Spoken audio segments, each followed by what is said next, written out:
আজকে আমরা ফ্যামিলি মেম্বাররা সবাই মিলে খুলনা সিটি ইনে চলে গিয়েছিলাম। হ্যালো এভরিওয়ান, আসসালামু আলাইকুম, welcome to our new blog. একেবারে হুট করে সিদ্ধান্ত নেওয়া হয় যে আমরা খুলনা সিটি ইনে আসবো। খুলনা সিটি ইনে আমার এই ফার্স্ট টাইমে আসা, যেহেতু আমার আব্বুর চাকরির সুবাদে আমাদের বিভিন্ন জায়গায় থাকা পড়ছে, খুলনাতে আর বাগেরহাটে সেরকম থাকা পড়ে নাই।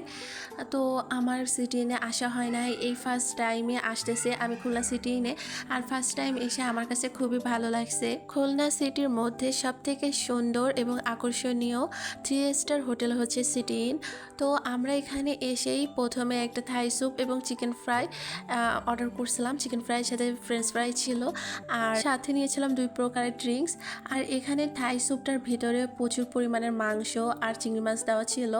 আর চিকেন ফ্রাইটার টেস্টও খুবই ভালো ছিল। অন্য সব রেস্টুরেন্টের থেকে এখানে থাই স্যুপটা আমার কাছে বেশ ভালো লাগছে। এখানের খাবারের মান অনেক এক্সপেন্সিভ হলেও এখানের খাবারের কোয়ালিটি কিন্তু খুবই ভালো।